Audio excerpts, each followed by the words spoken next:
ഫലസ്തീനിൽ കൂട്ടപലായനമാണ്. ഇസ്രയേലിൻ്റെ മഴ പോലെ വർഷിച്ച മിസൈലുകളെയും ബോംബുകളെയും അതിജീവിച്ച, ഭക്ഷണവും വെള്ളവും മരുന്നും നൽകാതെ പട്ടിണിക്കിട്ടതിനെ അതിജീവിച്ച കുറച്ച് മനുഷ്യജീവനുകളുടെ പലായനം. ജനിച്ചു വളർന്ന സ്വന്തം നാടും വീടും ഒരായുസിൻ്റെ മുഴുവൻ സമ്പാദ്യങ്ങളും ഉപേക്ഷിച്ച് കയ്യിൽ ബാക്കി വന്ന ജീവൻ മുറുകെ പിടിച്ച് ഫലസ്തീനികളുടെ ഈ ഓട്ടം സ്വസ്ഥമായൊന്നുറങ്ങാൻ മണ്ണിലൊരിടം എവിടെയെങ്കിലും കിട്ടുമെന്ന പ്രതീക്ഷയിലാണ്.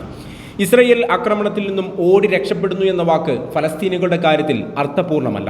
കാരണം ജീവൻ മാത്രം മുറുകെ പിടിച്ചോടുന്ന, മറ്റെല്ലാം നഷ്ടപ്പെട്ട ഈ പാവം ജനക്കൂട്ടത്തിനിടയിലും ജൂതന്റെ മിസൈൽ പതിക്കുന്നുണ്ട്. ബോംബുകൾ വന്ന് പൊട്ടുന്നുണ്ട്. മനുഷ്യമാംസം കരിഞ്ഞ മണം ചുറ്റിലും പരക്കുന്നുണ്ട്. ഫലസ്തീനിന്റെ മണ്ണ് ചോരയാൽ നനയുന്നുണ്ട്. ഭൂമിയിൽ ഗതിയില്ലാതെ അലഞ്ഞ ജൂതനെ 1948 മെയ് 14 ബ്രിട്ടൻ ഫലസ്തീനിനെ പകുത്ത് ആ പകുതിയിൽ കുടിയിരുത്തിയ അന്ന് മുതൽ തുടങ്ങിയതാണ് ഫലസ്തീനികളുടെ ദുരിതം.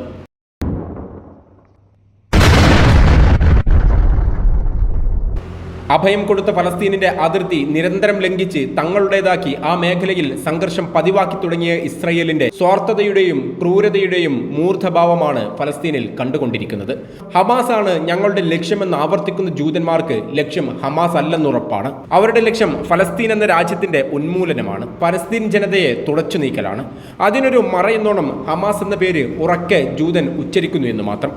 അന്താരാഷ്ട്ര തലത്തിൽ കേവലം 10 രാജ്യങ്ങളൊഴികെ മറ്റെല്ലാ രാജ്യങ്ങളും ഇസ്രായേലിന് അകത്തുള്ളവർ പോലും ഇസ്രായേലിന്റെ നടപടികൾ തമ്മാടിത്തമാണെന്ന് പറഞ്ഞ് ഇസ്രായേലിനെ ഒറ്റപ്പെടുത്തുമ്പോഴും ജൂതനെ താങ്ങുന്ന മനുഷ്യത്വം തൊട്ടു തീണ്ടിയിട്ടില്ലാത്ത ചിലർ പറയുന്നത് കേൾക്കാം. 2023 ഒക്ടോബർ 7 ഹമാസ് ഇസ്രായേലിനെ ആക്രമിച്ചത് കാരണമാണ് ഇതെല്ലാം സംഭവിക്കുന്നതെന്ന്. ഇങ്ങനെ പറഞ്ഞ് ഫലസ്തീനികളുടെ ദുരിതത്തിൽ സന്തോഷം കണ്ടെത്തുന്നവർക്ക് മനുഷ്യത്വം മാത്രമല്ല, ചരിത്രത്തിൽ അവബോധവുമില്ല എന്ന് വേണം മനസ്സിലാക്കാൻ. ഇസ്രായേലിന്റെ നിരന്തര ആക്രമണവും അധിനിവേശവും പ്രതിരോധവുമെല്ലാം കാരണം പൊറുതിമുട്ടിയതിനൊടുവിൽ ഹമാസ് പ്രതികരിച്ചതാണ് അന്നത്തെ ആക്രമണമെന്ന് മനസ്സാക്ഷിയുള്ളവർക്ക് മനസ്സിലാവുന്ന കാര്യമാണ്. ഇനി അഥവാ ഹമാസ് അന്ന് ഇസ്രായേലിനെ ആക്രമിച്ചില്ലെങ്കിലും സംഭവിക്കാൻ പോകുന്ന കാര്യങ്ങൾ ഇങ്ങനെയൊക്കെ തന്നെയാണ്. പൂർണ്ണമായും ഫലസ്തീനെ തുടച്ചു നീക്കി സമ്പൂർണ്ണ ജൂതരാഷ്ട്രം സ്ഥാപിക്കുകയാണ് നെതന്യാഹുവിന്റെ ലക്ഷ്യം. അതിനായി ജൂതൻ എന്ത് ക്രൂരതയും ചെയ്യും. എല്ലാവിധ അന്താരാഷ്ട്ര നിയമങ്ങളും ലംഘിക്കും. യുദ്ധ നിയമങ്ങളെ കാറ്റിൽ പറത്തും. 20 ലക്ഷത്തോളം മനുഷ്യർ മാത്രമാണ് ഗസയിൽ ഇനി ബാക്കിയുള്ളത്. അവരെയും ഇസ്രയേൽ കൊന്നും ആട്ടിയൊടിച്ചും ഗസ പൂർണ്ണമായും അവരുടെ വരുതിയിലാക്കും. തുടർന്ന് ബെഞ്ചമിൻ നെതന്യാഹു ഗസയുടെ പൂർണ്ണ വിജയം പ്രഖ്യാപിക്കും. അധിനിവേശത്തോട് സമാനതകളില്ലാത്ത പ്രതിരോധം തീർത്ത ഗസ പൂർണ്ണമായും തങ്ങളുടേതായ മട്ടിൽ ജൂതൻ ആനന്ദിക്കും. പക്ഷേ ആ ആനന്ദങ്ങൾക്ക് അധികം ആയുസ്സുണ്ടാകാനിടയില്ല. അതാണ് ഗസയുടെ ചരിത്രം. മുമ്പും ഗസയുടെ പൂർണ്ണ നിയന്ത്രണം ഇസ്രയേൽ കീഴടക്കിയിരുന്നു, വിജയം പ്രഖ്യാപിക്കുകയും ചെയ്തിരുന്നു.